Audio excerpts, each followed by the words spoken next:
All right, so I will go ahead and get us started. Thank you for joining. My name is Emma Mitchell. I am the program manager for Morgan Cares, which is housed out of Morgan State University. And I have the pleasure of moderating the first portion of today's session. So I'd like to thank everybody for joining us, for our speakers, our panelists. Today is the fourth event in a series of educational programs that are the result of collaborations between multiple groups at Morgan State University and Johns Hopkins University. Together, these programs are designed to increase community awareness on topics related to aging, Alzheimer's disease, and related dementias, and to provide information about treatments for individuals with memory loss and to highlight the importance of diverse participation in research. We will have two parts to today's event. The first will be a presentation that will provide an overview of Lecanemab, the most recently FDA-approved drug for early Alzheimer's disease. The overview presentation will be given by Dr. Barry Greenberg, and he'll tell us a little bit about how the drug works, the results of clinical trials, testing the efficacy of Lecanemab, possible side effects, and a few other topics as well. And the second portion following the overview presentation will be a moderated panel discussion where two dementia experts will answer questions about Lecanemab, both from the questions that you submitted through your event registration form and then also live questions from the audience. And we'll open it up to close at that point. I just want to, before diving into the first presentation, acknowledge our event organizers. This event is presented by the Morgan State RCMI Ascend and School of Computer, Mathematical, and Natural Sciences, and is co-sponsored by Morgan Cares, which is the community engagement core of the Center for Urban Health Disparities Research and Innovation at Morgan. Also, the Johns Hopkins Alzheimer's Disease Research Center and the Johns Hopkins Alzheimer's Disease Resource Center for Minority Aging Research. Throughout this session, if you could please put any questions that you may have in the chat box or save them until the end of the presentation, we will have time to address them. And please also keep your microphone muted during the presentation and panel discussion. As I mentioned at the beginning, this session will be recorded and shared with all registrants following the session. So I'll go ahead and introduce our first speaker, Dr. Barry Greenberg, who is an associate professor of neurology at the Johns Hopkins University School of Medicine. Dr. Greenberg has been involved in Alzheimer's research and drug discovery since 1985, holding a series of positions internationally in the US, Sweden, and Canada. This has included positions in biotechnology and the pharmaceutical industry, as well as university settings. Dr. Greenberg brings a multifaceted perspective on Alzheimer's disease and an international reputation drawn from hands-on experience, ranging from basic research through human studies. We're thrilled to have him speaking today, and he'll provide an overview of Lecanemab. So Dr. Greenberg, I'll go ahead and stop sharing and you can take it from here. Thank you very much. Let me get this going.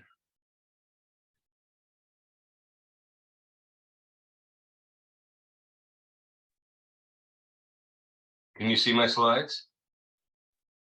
We can see the PowerPoint view.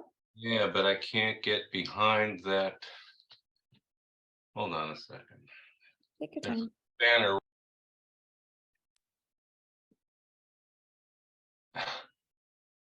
I can't get to the slideshow because my mute button is right above there. Let me see if I can move that. There we go. Slideshow.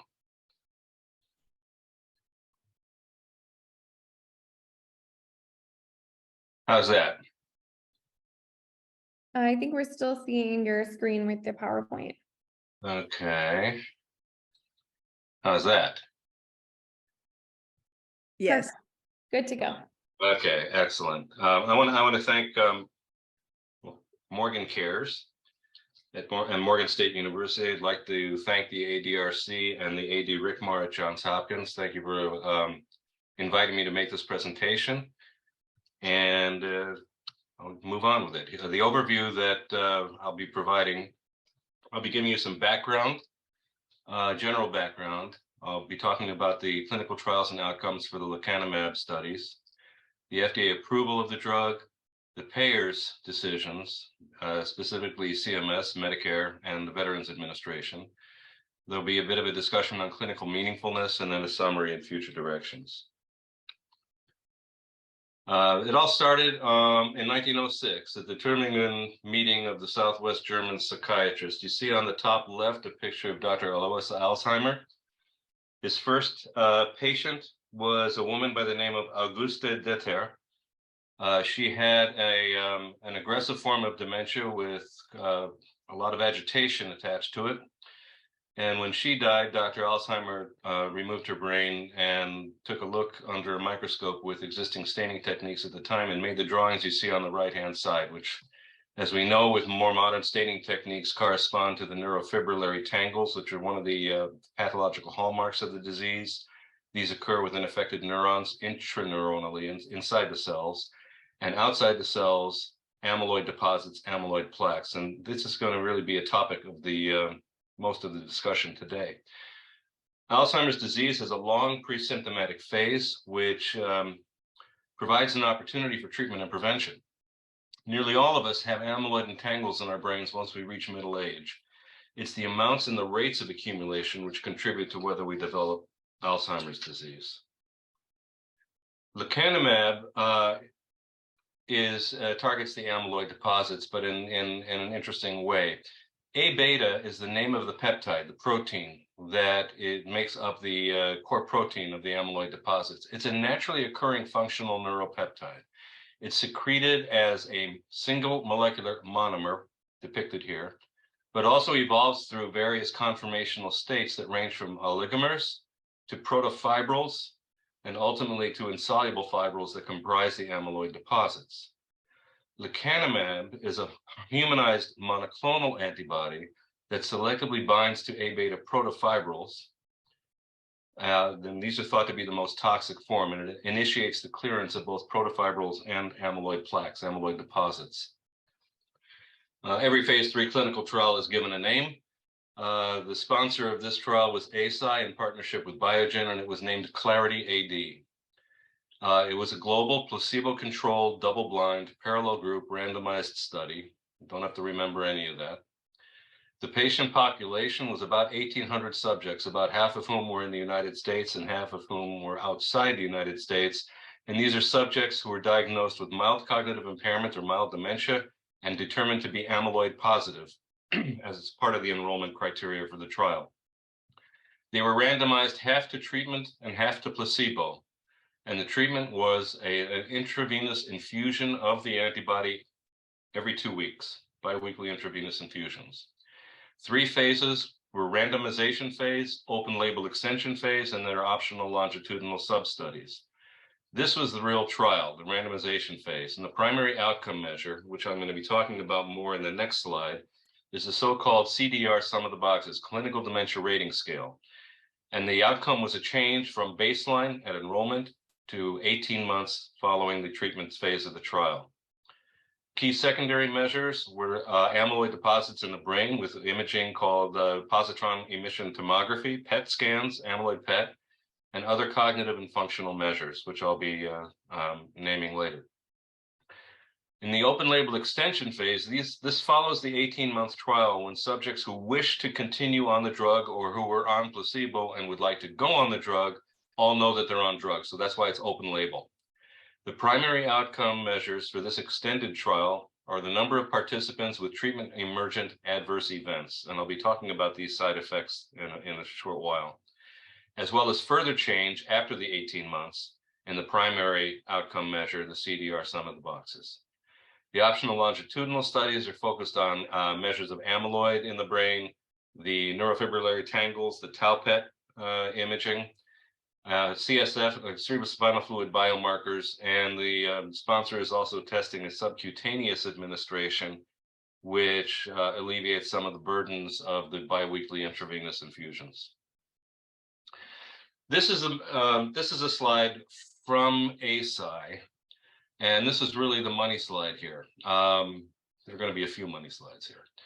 The CDR sum of the boxes is a patient and caregiver interview, and it rates 6 cognitive and functional domains that are listed here: memory, orientation, judgment and problem solving, community affairs, homes and hobbies, and personal care. And what you see in this primary outcome, this line, bottom line here, this was the progression of the individuals who were on placebo from baseline to 18 months. The line above it in green, if you can see it, is the depiction of the subjects who were on drug.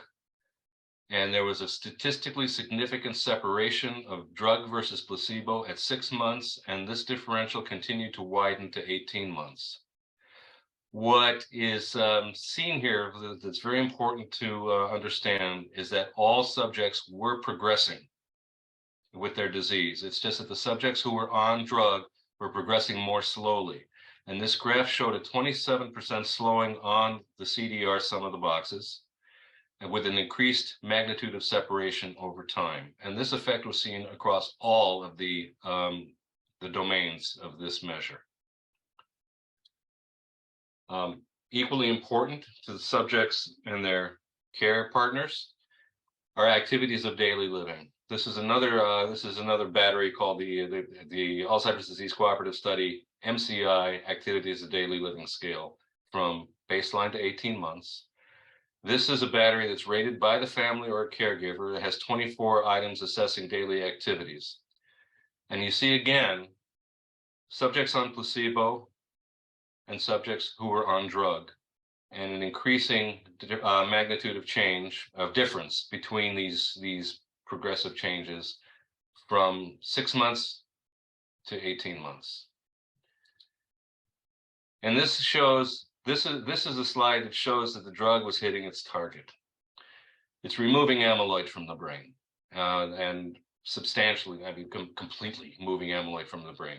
These were subjects who were on placebo, and you could see no change in the level of amyloid deposits in their brains through the 18 months of the trial. These were subjects who were on drug.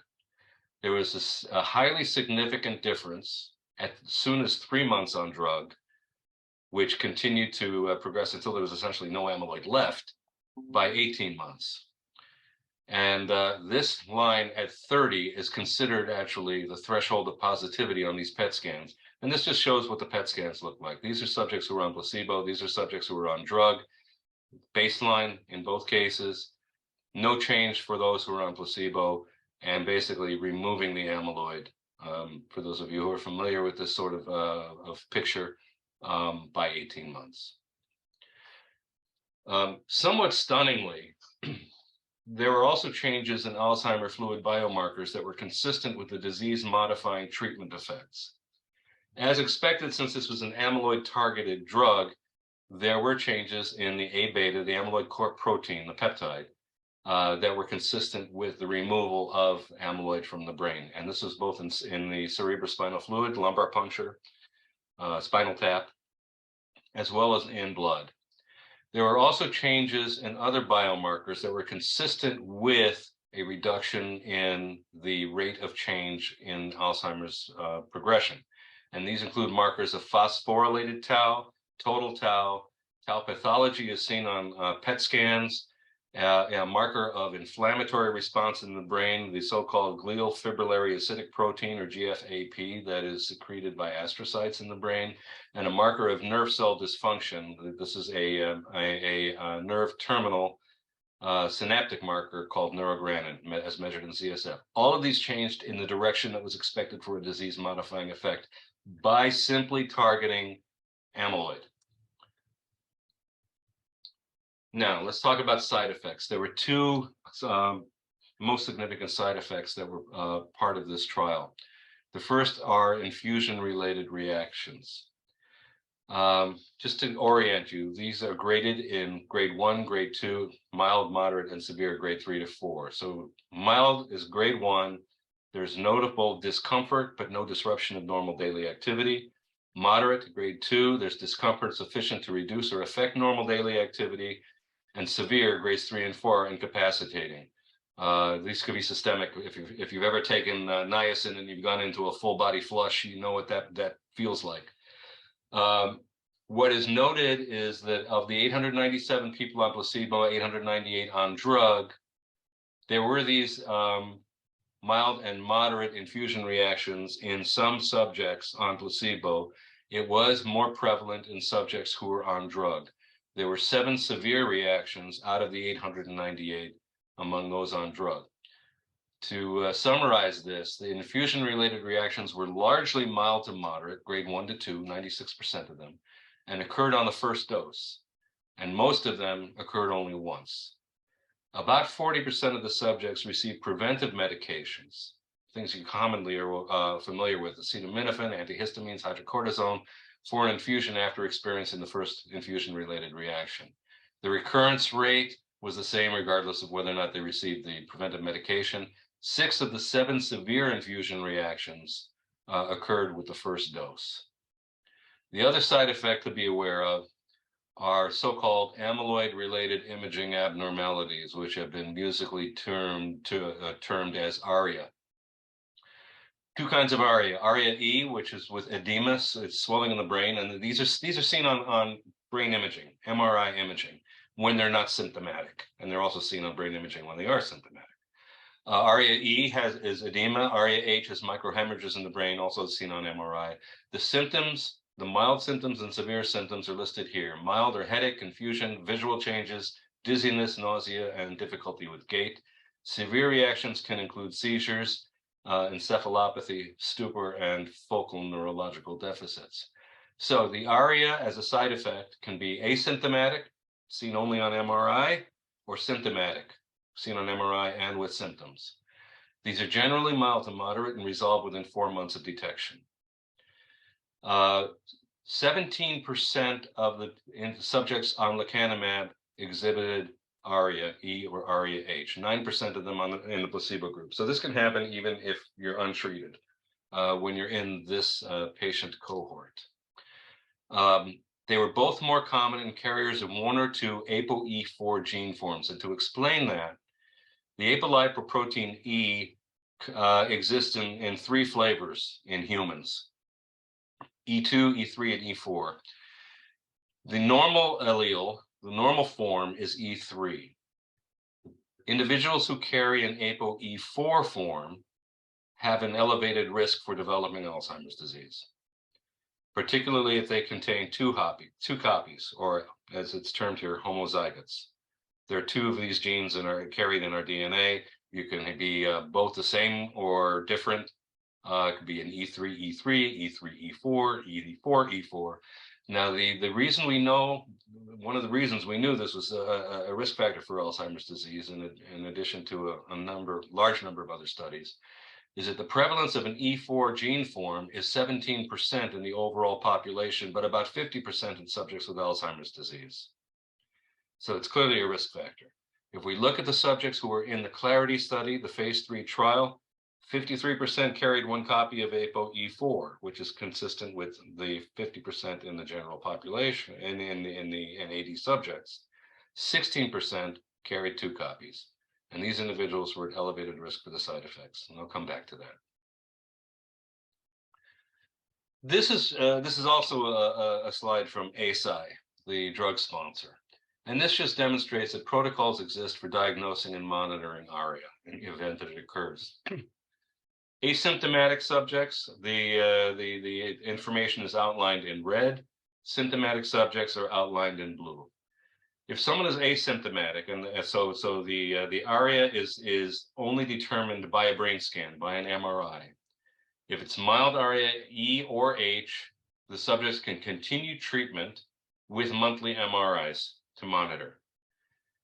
If they continue treatment, they can discontinue monthly MRI if the ARIA resolves or stabilizes. In the event that the observations in brain scans are severe or moderate, then these individuals move over to the protocol on the symptomatic side. In this case, treatment is suspended. There's ongoing clinical assessments, monthly MRIs to monitor the levels of either ARIA-E or ARIA-H. And if the MRIs show a resolution or a stabilization and the symptoms resolve, the treatment with lecanemab can be resumed if agreed to by the subject. So this is a standard protocol that was developed to diagnose and monitor ARIA. Now let's move on to the regulatory decision by the Food and Drug Administration. Accelerated approval was granted last January 6th, and this was based on the earlier completed phase 2 trial that preceded the Clarity trial, with the results that demonstrated clearance of amyloid from the brain. And it was approved for treatment in patients with mild cognitive impairment or mild dementia and confirmed amyloid pathology. And these were the same criteria that were required for enrollment in the study. And the reason that was maintained is that there was no data to demonstrate effectiveness or safety for initiating treatment earlier or later. So that was the approval regulation, the accelerated approval by the FDA. They considered the drug to be generally well tolerated based on the severity and incidence of the treatment-related adverse events that I described to you. And the first prescription was written on January 23rd. Full deliberations will be based on a consideration of the clinical outcomes demonstrated in the phase 3 Clarity trial data. The FDA Advisory Committee will be meeting on June 9th, and the final decision on full approval or otherwise is anticipated in early July. And there's your drug. It has been trademarked under the name of Lecanemab. January 6, 2023, the second drug approved in the US for disease modification for prescription use. What about the payer decisions? CMS, the Centers for Medicare and Medicaid Services, Medicare, and the Veterans Administration. The drug isn't cheap. It's priced at $26,000 per year for the drug alone, plus additional costs for safety monitoring. That drug cost will be reduced to $15,000 per year, approximately, in lower dosing for a maintenance phase once amyloid is cleared, as per announcement by Eisai, the drug sponsor. Medicare currently limits coverage for amyloid immunotherapies only to subjects who are participating in randomized controlled trials. But the agency noted that if full approval is granted by the FDA, that coverage will be extended for patients who enroll in a registry that tracks their disease. Now, to be a little bit more specific about what is meant by a registry, the example that's being used is the so-called ALZNet, which is a voluntary provider-enrolled patient registry hosted by the American College of Radiology. And it's a collective of organizations to track all the benefits and harms that these drugs deliver in clinical practice. And the purpose is important, is to determine how the effects of the drug change over time, who responds best, side effect tracking, and how well the therapy works in diverse real-world populations. And I'm going to be coming back to this concept of a registry a few times during the rest of the talk. The Veterans Administration has already agreed to coverage for veterans in early stages of Alzheimer's disease, except for those who carry 2 copies of the ApoE4 gene. But we have an issue, and that's the demographics of the trial. And this is classic in clinical trials and frankly, most observational studies in the Alzheimer field. And what I've highlighted here are the race distribution. What you see in the total trial, the international trial, is that about a little more than 3/4 of the subjects who were enrolled in the study were white. About 95% of them in the United States were white, with far fewer numbers, and arguably unrepresentative numbers, of Asians, Blacks, other racial groups. The Hispanic Latino, this trial did a little bit better than previous trials. Almost 1/4 of the subjects were Hispanic or Latino in the US trial, about 13% in the global trial. Now, what are the issues that we're facing here? The prevalence, the genetics, copathologies, comorbidities, biomarkers, risks, health disparities, and cognitive functional assessments have been shown to differ among races, ethnicities, sexes, and genders. That's a big statement. Racial biases have been identified in cognitive batteries that are used to diagnose mild cognitive impairment in early Alzheimer's disease. Biomarkers differ to varying degrees among racial groups, including amyloid PET, the PET scans for amyloid in the brain, and the impact of carrying the major genetic risk factor, ApoE4. The exquisitely defined enrollment criteria in clinical trials are variably representative of the far more diverse general population. This is a big problem. The impact is that the outcomes that have been defined by a largely homogeneous white population will differ to varying degrees among other participant groups, which remain to be studied. So what have we learned about the effect of this drug in Alzheimer's disease? We've learned basically how it affects people who look like me, white individuals of European descent. What's the risk benefit? Who should be exposed to the drug? The answer to that is we don't know. So this is, again, part of the importance of registries for understanding results in clinical practice if the drug actually makes it into clinical practice. Because only through accumulating those data will we be able to ask those questions, unless other trials are designed and conducted, which is a big time sink to the development of a drug for the general population. Now let's get into, and I'm not excusing that. I'm not trying to minimize that. Let's talk a little bit about clinical meaningfulness. This is another important aspect to the trial outcomes. The rhetorical question is statistical significance the same as meaningfulness for patients and families? Little background, the CDR, which was the primary outcome measure, is an 18-point scale. But it's not a full 18-point scale. There's a narrow range within this population. The Clarity AD trial demonstrated slowing of progression by 27%, as I pointed out earlier, which is equivalent to almost a half a point on that scale. At this mild stage of the disease, small changes may reflect substantial differences in people's lives. So, for example, a half a point difference may distinguish between slight benign forgetfulness and moderate memory loss that interferes with everyday activities, including engagement in community and personal affairs. The activities of daily living, 37% difference for MCI, may distinguish between doing a task independently versus requiring assistance. Long-term follow-up is needed to confirm the additional benefit beyond the 18-month evaluations in the clinical trial. Remember, the differences were expanding.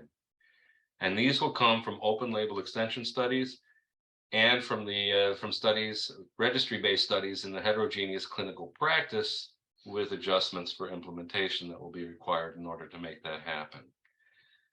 Now, is clinical meaningfulness in trials the same as for individuals? Well, it's not exactly the same thing. And here we get into the concept of that's being addressed a lot more in the recent published literature, and that's the concept of distributive measures versus anchored measures. So let me tell you what that means. Distributive measures represent the differences in change across treatment groups and trials. So in this case, the placebo versus the drug. It's important for demonstrating treatment effects in placebo-controlled trials. And the pre-specified outcomes, the primary outcomes that the drug sponsor negotiates with the regulatory agency, the FDA, target potentially meaningful changes, but they're group changes. They lack insight on the number of subjects in each group who responded to the intervention or the degree to which they responded. Anchored measures, on the other hand, anchored measures of cognitive change can better address individual responses. This is a rapidly expanding approach to analysis with ultimate potential for relevance to clinical practice. It'll require retrospective analyses of trial data, evaluating the change of individual subjects on treatment or placebo over time. Now, from a research perspective, appropriate sets of anchors will depend on the stage of the disease. So this is actually being addressed pretty actively right now. Analyses of progression from baseline over time will inform patient and care partner discussions with their doctors regarding the likelihood and the magnitude of benefit associated with a delay from one stage of disease to the next. and it has the potential for reducing the biases in cognitive measures or biomarker analyses inherent to reliance on distributive measures, since the change from baseline is measured for each individual subject. Again, this speaks to the importance of registry-based analyses. So where are we in treating and preventing Alzheimer's disease? This is actually a remarkable moment in the history of Alzheimer's research. It's a potential disease-modifying therapeutic agent that permits us to ask the key questions raised in discussions such as this one. We couldn't even have imagined having a presentation like this 3 or 4 years ago. Some patients in the trial undoubtedly benefited. We need to understand better who, why, and how well, and ask, if this worked in this trial, who will it work for in clinical practice? And the flip side of that coin, who will face unacceptable risks? We don't have the full answer to that yet. Again, it gets back to the demographics. Slowing disease progression may create opportunities. This is an important consideration, because I hear people say, "Oh, it's such a modest change in cognition. How can this be considered a drug?" Well, the fact is, it's slowed disease progression, and if that holds up, what it does is it creates opportunities for even more effective combination therapies with other drugs. Combinations with drugs that otherwise might not work, but in the context of slowing disease progression, might actually contribute to a better therapeutic outcome. And combination therapies are very common. I take 2 antihypertensive drugs, for example, every day. Ultimately, this will require extended treatment in the more heterogeneous general population, which is why the requirements for registry-based analyses will be so important. And so, summary. Lecanemab cleared amyloid from the brain like a vacuum cleaner. The Clarity trial demonstrated modest but statistically significant benefit on all cognitive and functional endpoints across the trial cohort, that trial cohort at 18 months. It currently requires demanding biweekly infusions and safety monitoring, including brain scans, MRIs at baseline and before the 5th, 7th, and 14th biweekly infusion, and at 1 year for individuals who carry an ApoE4 gene form allele, in whom side effects are more common. Appropriate use recommendations have been developed and published, including protocols for managing adverse events. There have been recommended exclusions. I can get into this a little bit more later if you want. But recommended exclusions include subjects who are taking anticoagulants, those with 2 copies of the ApoE4 gene, those with severe vascular disease, clotting disorders, or pre-existing strokes or seizures. To be determined, what to expect if race and ethnicity differs from the trial subjects? Big question. And the decision to start and stop treatment is hard. Lecanemab doesn't stop progression, as I pointed out earlier. It slows progression, which may be difficult to assess on an individual basis. But again, we face this in a lot of different medical disorders. Like I said, I'm taking a couple of antihypertensives. Will that extend the period of time between now and when I might experience a stroke? Don't know that. We assume that it will based on a compendium of data. The similar compendium is being developed for Alzheimer's disease and dementia. The decision should be up to the patients in consultation with their physicians and their care partners, who should be fully informed and understand what they're committing to undertake and the risks that they're taking. Last slide, my parting message.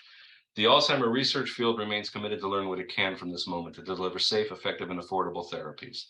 There's a continued urgency to understand the early phases of Alzheimer's disease in diverse populations, how to treat it, and how best practices may differ among individuals, racial groups, biological sexes, and across genders. Many biological targets and mechanisms remain to be explored. Combination therapies will likely be critical to treat Alzheimer's disease effectively, as in other major diseases. Different drug combinations together with lifestyle modifications may be appropriate for different individuals. And this is why continuing and expanding research studies is so critical. And the landscape of doing that may change a little bit, may change the strategies a little bit with an approved drug on the market, but that doesn't mean that we don't do it and do it strategically. Ongoing willingness from generous and selfless research subjects to engage in clinical investigations is the key that will unlock the door to the ultimate achievement of preventing and treating Alzheimer's disease. And with that, I'm done. I'll stop sharing the screen and be happy to take questions or let it move on to the panel discussion. Thank you so much, Dr. Greenberg, for that presentation. There were a few questions in the chat that were addressed by some other members, but we'll go ahead and continue on to the next portion, and then we can address any other outstanding questions in that Q&A session after the panel. So thank you again. Let me go ahead and share my screen here. All right, so I would now like to introduce our two panelists and our panel moderator. Our first panelist is Dr. Chiadi Onyike, Associate Professor of Psychiatry and Behavioral Sciences at Johns Hopkins. He directs clinical and research programs focused on the epidemiology and treatment of frontotemporal dementias, young onset Alzheimer's disease, and other neurodegenerative disorders in young and middle-aged adults. Dr. Onyike received his medical degree from the University of Nigeria and a graduate degree in clinical epidemiology from the Johns Hopkins Bloomberg School of Public Health. He completed additional psychiatry and research training at both Johns Hopkins and the University of Maryland at Baltimore. Our second panelist is Dr. Paul Rosenberg, Professor of Psychiatry and Behavioral Sciences at Johns Hopkins and an Associate Director of the Johns Hopkins Memory and Alzheimer's Treatment Center. His research focuses on developing new treatments for Alzheimer's disease, with a particular focus on treatments for neuropsychiatric symptoms and sleep and circadian rhythms. Dr. Rosenberg trained in adult psychiatry at Tufts University and New England Medical Center and the geriatric psychiatry at McLean Hospital. This panel will be moderated by Ms. Nicole Onyike. As the child of an Army officer, Nicole grew up exposed to an array of cultures and witnessed firsthand the vast disparities in education, wealth, and opportunities that exist across integrated communities. At a young age, she developed a desire to address those gaps in ways that could significantly improve the lives and outcomes of members of her community. Nicole holds a Bachelor of Science degrees in Psychology and Human Resource Development and a Master of Science degree in Instructional Systems Development. She has been a leader in the field of human resource development for over 20 years and has also been recognized for her philanthropic efforts. She is a mentor and passionate supporter of causes that help and empower women and girls. And she is a member of the Binti Circle, a caregiver support group for women of color. And since her father's diagnosis in 2017, she has served as an advocate for the Alzheimer's Association, as well as caregivers and families living with and fighting for a cure for Alzheimer's disease. So I'll go ahead and turn the floor over to you, Nicole. Thank you, Emma, and thank you, Dr. Greenberg. We did have several questions that were submitted online by event registrants. So unless Dr. Onyike or Dr. Rosenberg have opening remarks, I would like to start with the questions that were submitted by the registrants, if that's okay. I actually would like to make some opening remarks just to sort of give me my overall take on this. I think that this drug is an important step, but not a breakthrough. And my enthusiasm for it is somewhat lukewarm because the effect is not very strong. I think it's the greatest example I've seen where the patient and the doctor and the family have all got to put their heads together and weigh their feelings about the disease versus their feelings about the potential effect. The second thing I want to say is, although the drug is, listen, what I mean is, I think the drug works. Do you see the air quotes? It works. It removes amyloid and it's associated with clinical improvement. But is it enough to make a difference? And I think that's where we really got to individualize treatment. The other thing I want to say is, right now, today, we're sort of in a regulatory middle zone. The FDA has approved, but no insurer is going to pay for this expensive drug unless the FDA gives a full approval. Right now, it's done something called an accelerated approval. which is a halfway measure. It means I can write a prescription, but Medicare won't cover, and no other insurer will. The FDA is going to make a decision on full approval in July, and they've got a panel which basically advises them in June. Most of my friends in the field predict it'll get approved, which is different than aducanumab last year. And I think I personally think the difference is that the data for aducanumab were very equivocal. You had a positive and a negative study. This one, you got a solidly positive study. Everything goes the right way. Then we have to see if Medicare reimburses. And I think that is a major policy issue. But I predict this drug will be available to people later this year. And I've been saying to my patients, whatever appointment you have with me after July, that's when we should talk. So I just wanted to kind of put it in perspective. A good start, probably not a breakthrough. I desperately hope it's not the last drug we get. And so if I may make some remarks as well. Firstly, thank you for putting this together. And I think Dr. Greenberg gave an excellent summary, and Dr. Rosenberg has followed with some excellent points as well. I won't repeat what's been said, except to say that this certainly feels like a game changer in the sense that we've quite firmly moved from symptom-based interventions to this is essentially the culmination of an ambition to stop neurodegeneration as opposed to managing the symptoms. So it's in that sense inspiring, and we see where we go from here. Regarding the payment issues, the CMS, I focus on people who are younger when they develop the illness, typically before the age of Medicare. And so it will be interesting to see to what extent other payers besides Medicare and the VA react to any decision that CMS might make after full approval, which I agree with Dr. Rosenberg, seems very likely. So thank you again. Thank you both for those remarks. As I said, I would like to begin with the questions that were submitted online. So to start, can you tell us who is a good candidate for lecanemab? Or on the flip side, are there individuals who are not good candidates?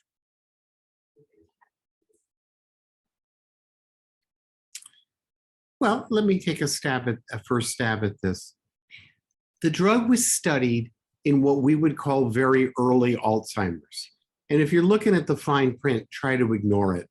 It says mild cognitive impairment or early Alzheimer's. In the real world these days, we know there's no sharp dividing line between the two. But keep in mind, these are people with very early disease. The second thing is it's likely that certain risk factors will cause us not to use the drug, but we're still debating the importance of those risk factors. For instance, ApoE. There's a gene called ApoE, and a certain form of this gene, E4, increases your risk of Alzheimer's. And you might have one E4 gene, you might have two. It doesn't really cause the disease. It actually causes the disease to occur earlier, but it's not the cause of the disease.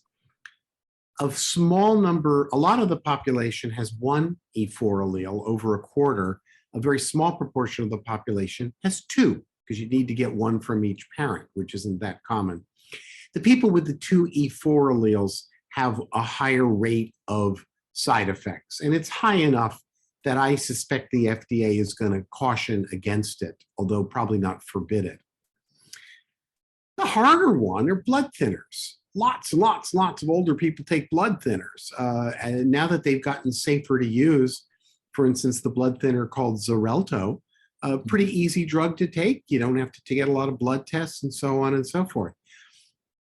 There have been 3 deaths in the Lecanemab trials, and they were 3 deaths from bleeds, from brain bleeds, and in each case there was something that increased the bleeding risk, either Xarelto, or in one case it was actually acute treatment for a stroke.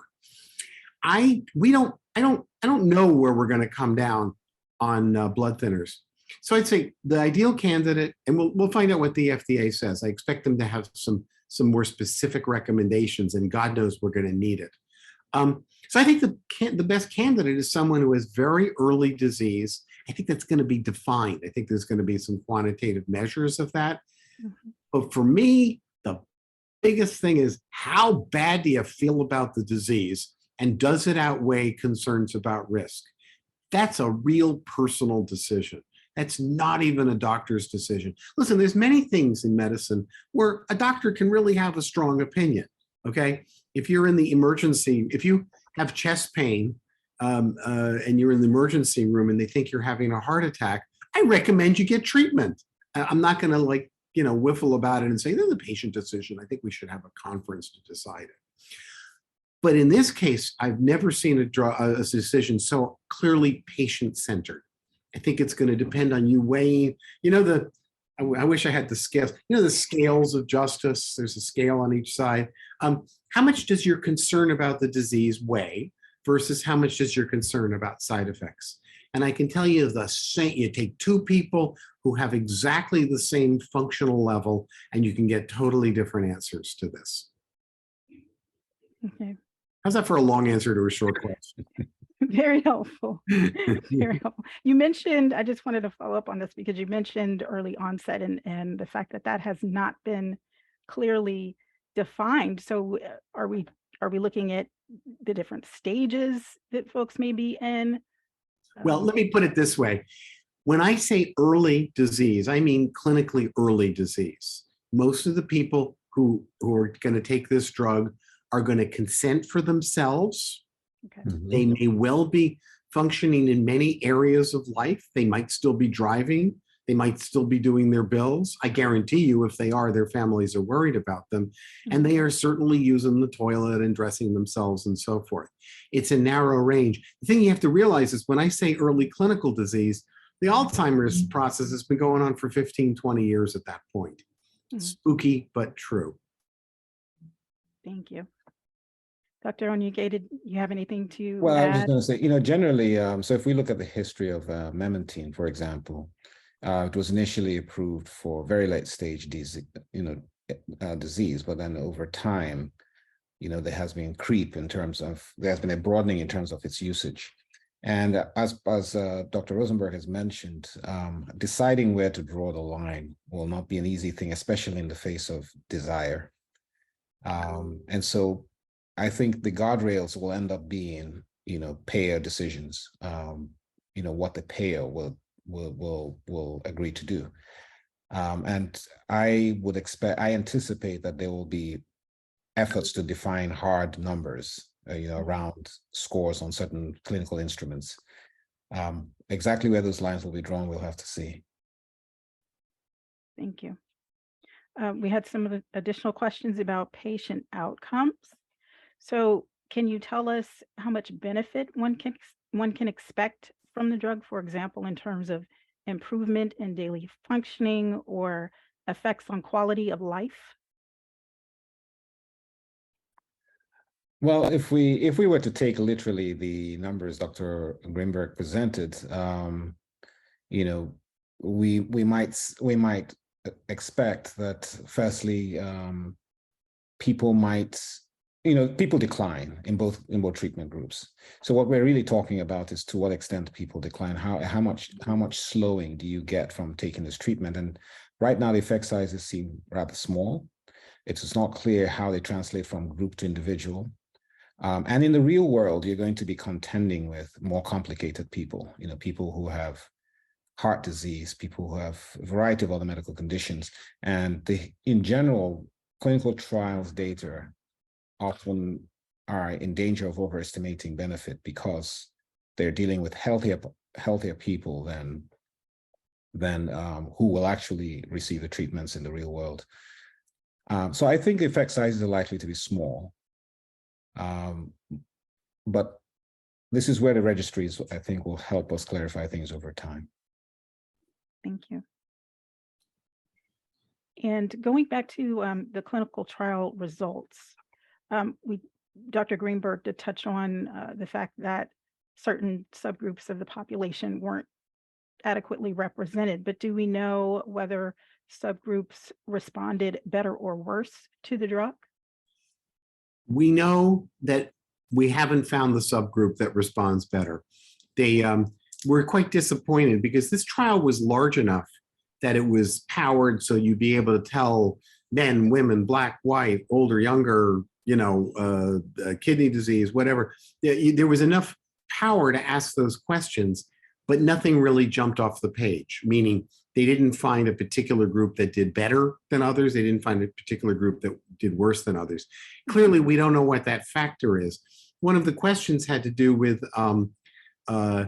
basically, does everybody have a 27% slower decline? And the answer is, of course not.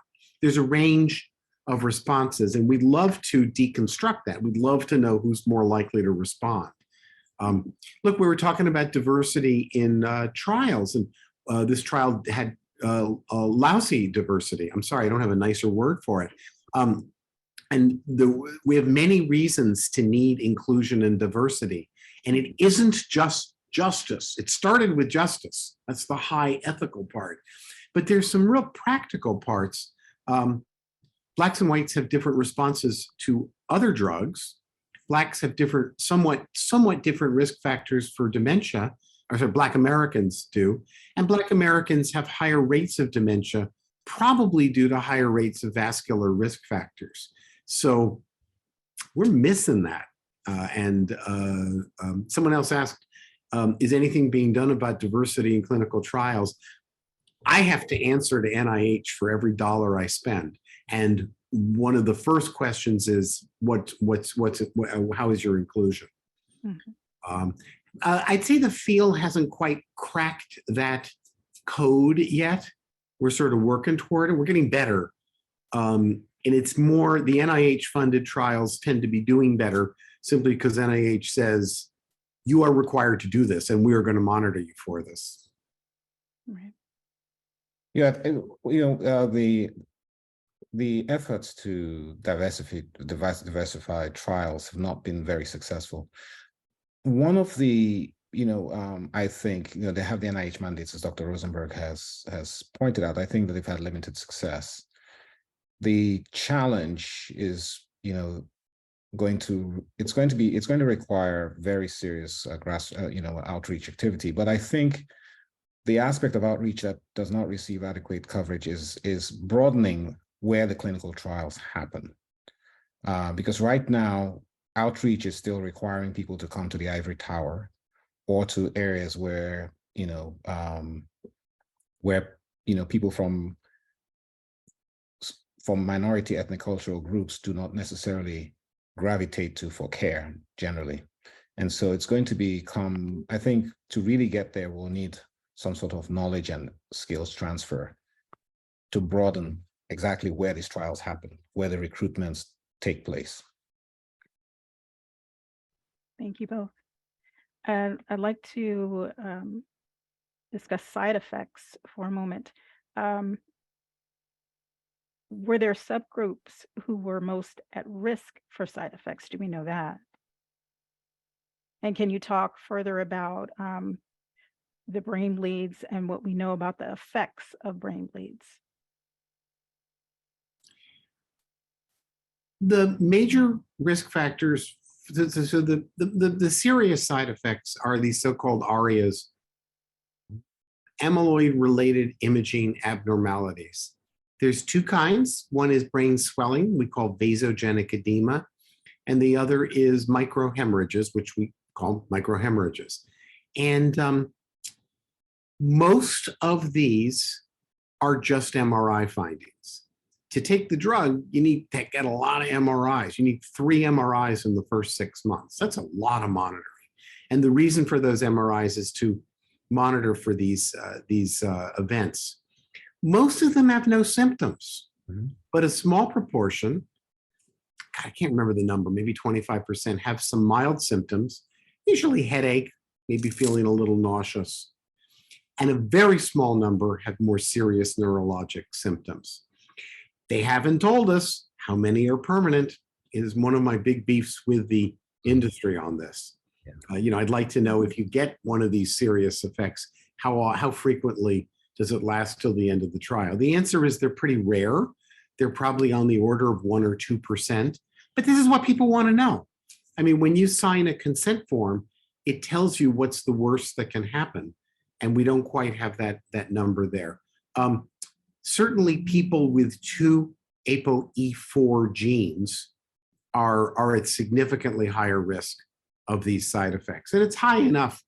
I am personally not going to give it to people, not going to give the drug to people who have these genes. And certainly people on blood thinners seem to have a higher risk of the microhemorrhages. Now, Corinne says, do we have an understanding of the long-term impact of ARIA? No. Next question. No, I'm joking. No, that's the important thing. That's the important thing is the ARIAs themselves usually no symptoms, and usually if there are symptoms, they're very mild. But the question is, how often is the rare event that they're permanent? And we don't have the number. In general, there's a general number of 2% for serious side effects. So not that small. I mean, if this drug gets given to 100,000 people, that's 2,000 people. Thank you. Dr. Onyike, anything to share, to add? No, I think Dr. Rosenberg covered it. Okay. All right. We do have some additional questions in the chat. Can we talk about the disadvantages of lecanemab? I don't believe we've covered that. Yeah, it's a pain in the neck to take. It will, whatever the FDA approves, it's going to be a pain in the neck to take, or in the arm, really. You're going to need to get an intravenous infusion. That means they stick a needle in your arm and they put medicine in. Probably takes about an hour. You got to do that every 2 weeks. We're not sure of the duration, probably at least a year, but the studies went out to 1.5 years, but it may well be longer than that. You're going to need 3 MRIs in the first 6 months. You're going to need an amyloid PET scan or a spinal tap to determine that you have amyloid in your brain before you get drug. And there will be quite a few other hoops to jump through. So one of my main sort of things that I'm factoring in as I consider patients for this is how are they going to feel about the imposition in their lives? I've got a cousin with mild Alzheimer's. She's very concerned about the disease, but as soon as I described the treatment process, she flat out said, "I'm not doing that. I'm not going to all those. I'm not going to infusion center twice a month, every 2 weeks or twice a month." Mm-hmm. There are plenty of people who are going to feel differently.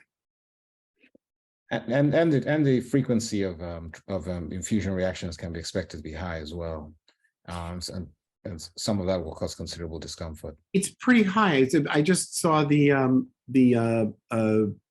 Dr. Greenberg showed some of the slides about infusion reactions.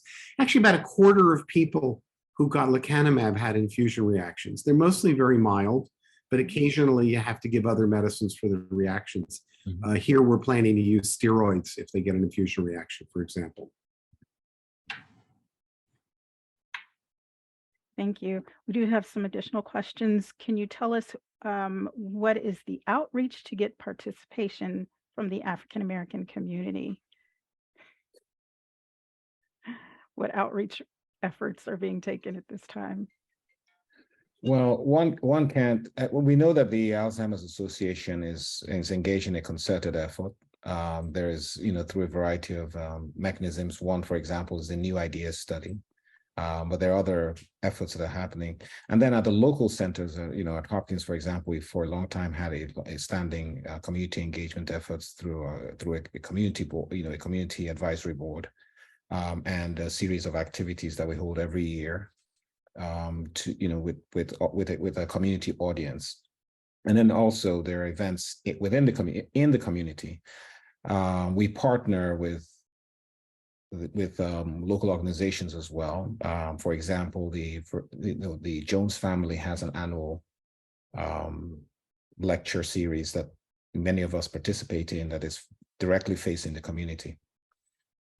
I think where there could be more work is in engaging, as I've mentioned earlier, practices, where people go to physician practices, physician groups, hospital groups, where perhaps you might get to be able to reach the physicians who see a lot of people from the minority communities. Thank you. And in addition to outreach to minority communities, do we know how providers or how the government is going to handle access for low-income individuals, since we know the cost is prohibitive? Flat out, I think very few people are going to be paying cash out of pocket for this drug. Mhm. It's not good enough that I would go crazy breaking the bank for it. And for that reason, the main impact on low-income communities is going to be copays.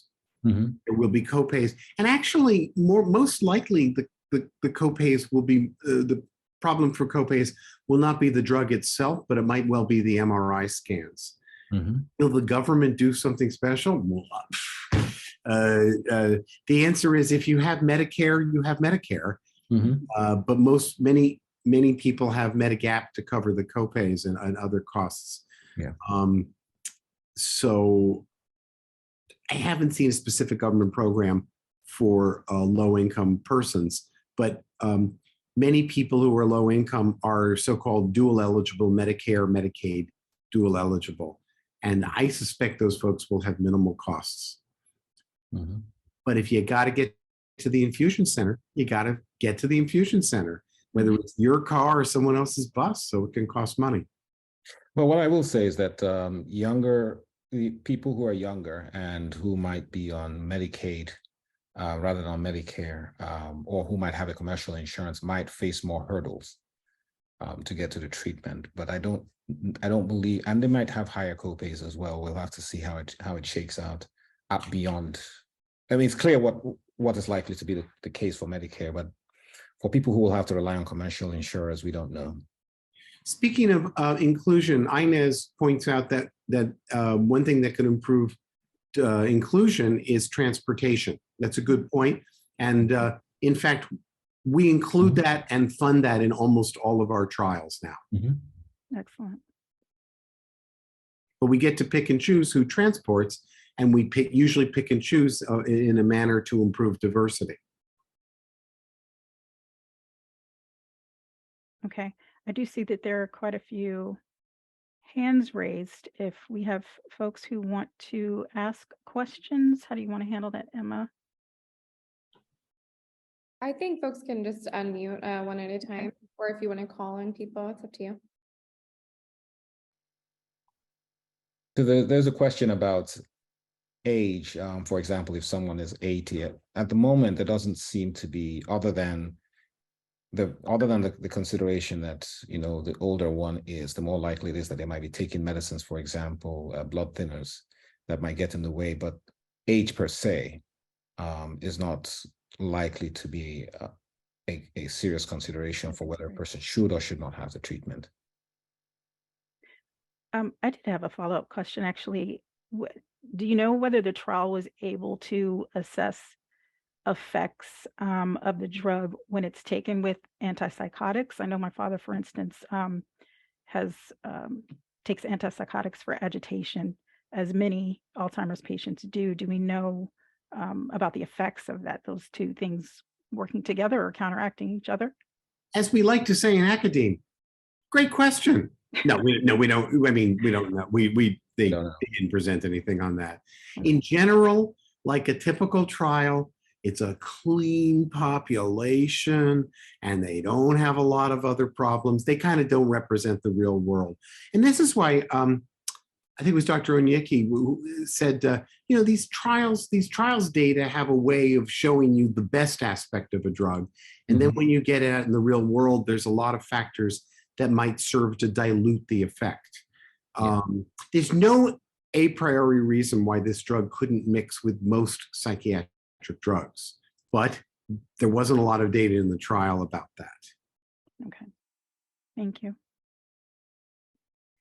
Another question coming in: to increase African-American participation, are there any discussions about offering it at CVS or equally well spread places, equally known, I guess, places?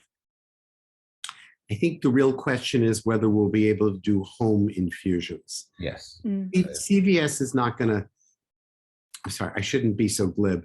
They're not likely, because the infusions take at least an hour and there's the possibility of infusion reactions. I don't think this is going to be like when I got my COVID vaccine and I just, literally just waltzed into Harris Teeter and boom, they can do that. But this is a little more of a medical procedure. I think it'd be great if we could do home infusions, and they're certainly legal, ethical, and can be done safely, but you got to get someone to pay for them. And they do cost more than you going to the infusion center. Okay. Another question, how is amyloid cleared, and do particles remain in the brain or do they disappear? Dr. Greenberg can address that. He and I are good friends, so I can make him do it. Thanks for the handoff, Paul. The antibodies are thought to clear amyloid through interaction with the surrounding microglial cells in the brain, where it's degraded. To quote Dr. Rosenberg, great question. We're understanding more and more about how amyloid is cleared from the brain. And one of the issues is these side effects, these ARIAs, are likely the result of clearing amyloid. Not absolutely sure, but we think they're the result of clearing amyloid. And they probably limit how much drug we can give and how much amyloid we can clear. I think we would call it a rate limiting step. You can't give more drug because if you clear the amyloid too fast, you get too many side effects. Okay. Another point related to the cost, a point which should not be minimized. All of the anti-amyloid immunotherapy agents are being tested for subcutaneous administration, which is something that could be done by subjects in their homes. And it obviates the need for infusion centers or infusions. There's a risk to that, though. And the risk is monitoring for symptoms of ARIA and having a medical contact that can help support in the event of mild symptoms or other things which could go wrong that might be missed if you're doing it as a home administration. All of this it's the Wild West out there, and this is going to be part of the studies going forward. But I think subcutaneous administration is actually going to be the wave of the future with these drugs. And just to translate into English for people, subcutaneous it means it's like getting a flu shot. It goes under the skin. And we just hope it works as well as the intravenous. I mean, they started with intravenous because they know they can get the most drug fastest through that. But yeah, if we can move to the subcutaneous, I think everyone's going to choose that if they can. Thank you. Another question for Dr. Greenberg. Where is the epitope target peptide sequence of lecanemab? Well, it's in the middle somewhere. There's a history to this, and I was actually a participant in part of that history. There's a company in Sweden called BioArctic, and the founder of this drug is a fellow named or of this epitope that the drug targets is a very fine gentleman by the name of Lars Landfelt, who's in Uppsala. And it's a mutation in the A-beta sequence of the amyloid precursor protein. And when it's released, this mutant has a tendency to form these protofibrils. And they raised the antibody to that protofibril structure and then developed one that was selective for that protofibril structure. So the actual epitope, it's a structural epitope, which this drug targets. And since nobody asked the question, and I'll be happy to ask it and answer it myself. The name Lecanemab, L stands for Lars, E stands for Eisai. Kembi in Japanese is roughly translated as beautiful, healthy, or elegant. So Lars is now one of the, I think, few very rich people in Sweden. Thank you, Dr. Greenberg. Corinne has a question in the chat. She says, I've heard that some of the follow-up clinical trial data suggests that MRI measures of the brain volume are decreasing in individuals who receive the drug. Could you speak to these results and what possible interpretations might be? Well, yeah, it remains unclear what the best, what this really means. It doesn't seem likely that this means atrophy or acceleration of degeneration. More likely it means, diffusion. It probably has something to do with shifts of water in and out of the brain.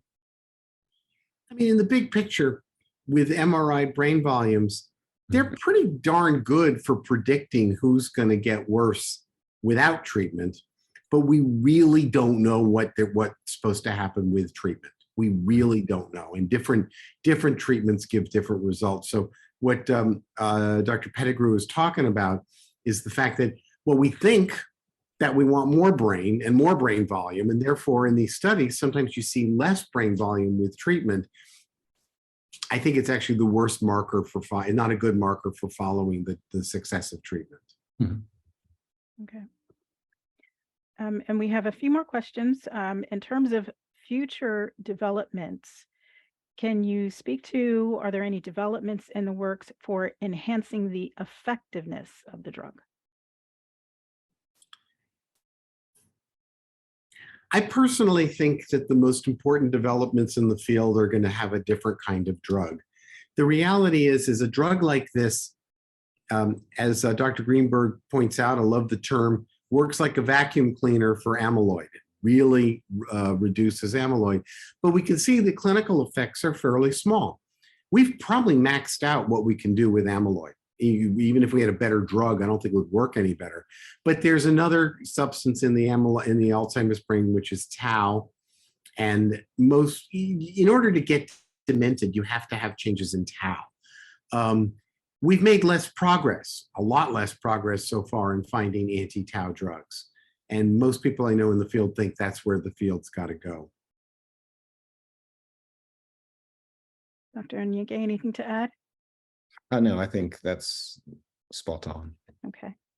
And can we speak to, aside from the differences and the effects on race and ethnicity, if the study were better represented, what questions did this study raise?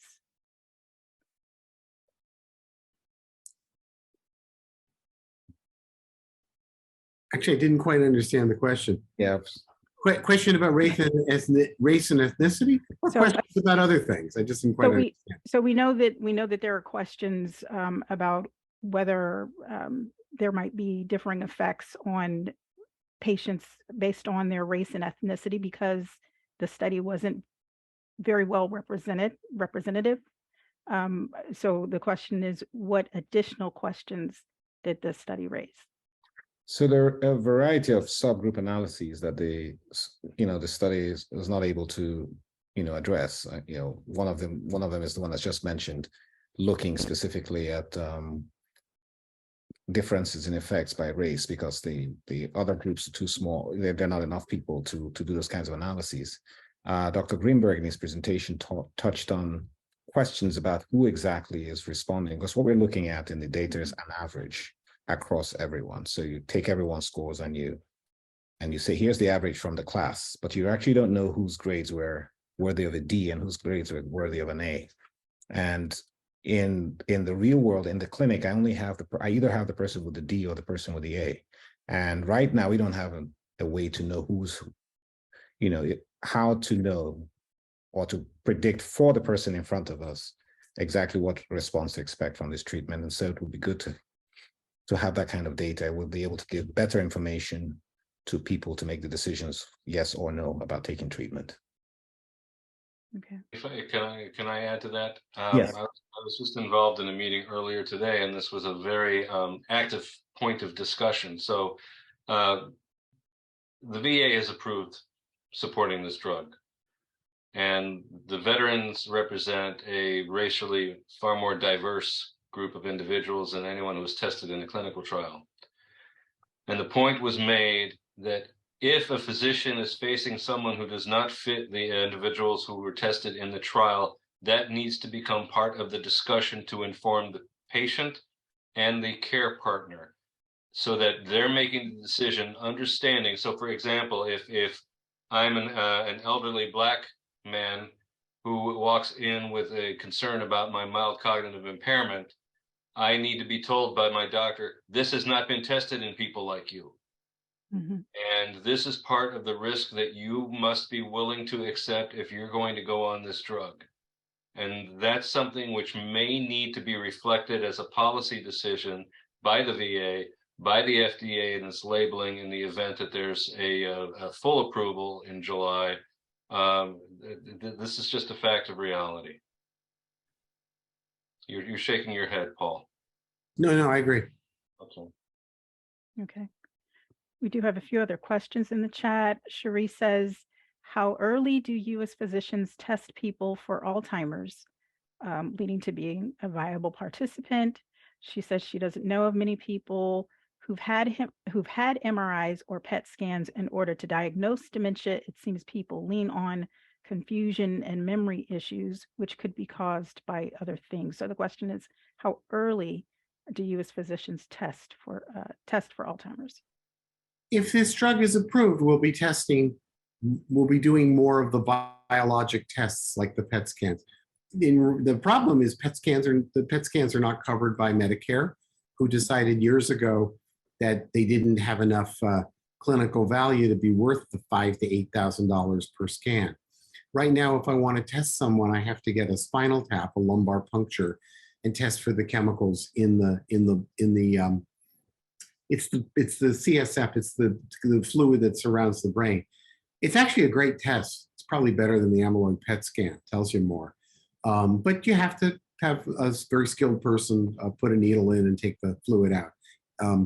I'm currently starting to do more of those in preparation for the drug being on the market. In other words, we haven't been pushing as much for the biologic testing because we haven't yet had a decision to make with it. With this drug, we're gonna need the testing in order to use the drug. So you'll be doing more of it. Okay. And to follow up on that question, another question is, are there other hospitals conducting testing? Johns Hopkins is the only name mentioned. Is it testing? Are we talking about testing or trials? Are there other hospitals running trials? Well, let's just talk about the drug. I mean, the drug's going to be widely available, and just about any neurologist in the country will have it available if they have infusion centers and can get people to the MRI machine. Hopkins is not going to have any kind of monopoly on this. We do lots of research. I'm the Hopkins investigator, part of a prevention trial that's using the same drug. But we're prevention trial, you're giving it to different people. You're giving it to people who are cognitively normal and have amyloid in their brain. It's a whole different ball of wax, but it's the same drug. So yeah, I think everybody's going to be doing it. Thank you. And there is another question. You just talked about availability, but this question, I guess, because the VA was mentioned that they have approved it for use. Are they currently administering the drug? Do we know? I don't know. Okay, thank you. I don't see any other questions in the chat.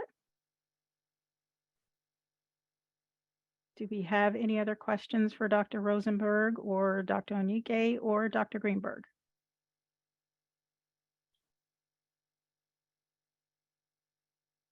Nope. Jasmine? Hi, everyone. My apologies if you already covered this before I came in. Can you talk briefly about, I was reading in some of the study materials that there's can you speak about the relationship between coagulants and the treatment? Yeah, like I said, you might have missed this, so let me repeat it. There have been 3 deaths that seem to be due to brain bleeds in the study. It's not a large number considering how elderly and frail the patients are, but there's a lot of concern that blood thinners like Coumadin, like Xarelto, which is widely used, that they increase the chances of these bleeds. One of the things I'm really waiting for if the FDA approves, one of the things I'm really going to be looking at with a fine-tooth comb is what are their recommendations on this? The field is not in consensus. I'd say everybody says there's a concern, but the question is, would we forbid people on blood thinners from taking it? Or we would say, go ahead, here's the risks, as they say in Latin, caveat emptor, that means buyer beware. I don't think we know yet where it's going to come down, but certainly it increases the risks of bleeds. Thank you. When I read it, I was wondering about possible recommendations for that. So thanks. And Diane Larson Freeman adds, doesn't aspirin thin the blood? Yes, but aspirin does it in a different way and doesn't seem to increase the rate of bleeds in this. This is entirely, it's a fancy word, but basically blood thinners that do this. Aspirin's an antiplatelet drug. Thank you for making that distinction. Do we have any other questions for Dr. Rosenberg, Dr. Onyike, or Dr. Greenberg? Oh, it looks like Judy put a question in the chat. To repeat Hannah's question, we know many strokes are a factor in vascular dementia, but is it right that microhemorrhages, I'm not sure that is it right that microhemorrhages do not create the same risk? I'm not sure that. We don't have the kind of data that would answer the question, what's the long-term effect of microhemorrhages? Okay. Only known about them for a few years. And we basically found out about them. There's two reasons we found out about them. One is we're using these drugs that cause microhemorrhages. And number two, we're using more powerful MRI scanners. With the less powerful ones, you wouldn't see any in most people. And now, guess what? Many, many people have a couple microhemorrhages and didn't know it. Yeah. Thank you. So that concludes our Q&A session. Dr. Rosenberg, Dr. Onyike, Dr. Greenberg, thank you both. Thank you all so much. Do you have any closing remarks for us? At this point, sorry, I'll because we want to end at 5:30 sharp. So I'll close everything out. Okay. But I'd like to thank Nicole for doing an excellent job moderating for us. And thank you, Doctors Greenberg, Rosenberg, and Onyike. It's rare to find three specialists all in one place, giving us all this time, when you go for your doctor's visits. So we really thank you for spending time with us, answering questions that we had. And I'd like to thank the organizers also, Dr. Corinne Pettigrew, Anya Soldan, Christine Homan, Emma Schaefer, and Dr. Payam Shekatari. And so I like these organized things where the community gets to ask the questions. And I hope when we continue to do them, we'll be sure to join and to ask all the questions you want. And of course, I also acknowledge our funders, Ascend, RCMI, and all the institutions, Johns Hopkins and Morgan State. And there's some things in the chat if you need more information that I see that Corinne put in the chat. So thank you all so much for taking your time to join us today. I hope you learned something, that it's a start. When we do these clinical trials, you won't learn until you do them. So I heard very clearly that it's a start. It might not be great, but we have to start somewhere and it'll lead somewhere. So I look forward to hearing more about the drug being approved and new drugs being developed. So thank you all so much for joining, and have a great evening. And there's as you can see on the screen, there's a seminar coming up on Saturday, June 3rd, that we'll send out through Morgan Cares and other avenues. It's the 16th annual Holistic Health Seminar on Memory Loss. It's tips and resources for dementia care among generations. So it's another opportunity for us to get together again. So but we have all the participants, so we'll be sure to send this. And as we were told, this recording will be available for everyone who registered, because we did have 150, I think, people registered, but we had as many as 87. So all the people who could not make it will still get a chance to watch this. Oh, we were at around 180. Okay, that's good. And so we'll send a brief survey out in the next few days to see what you liked and what we can improve on when we continue to do this series. So I appreciate you all. Thank you. Thank and you. have a good evening.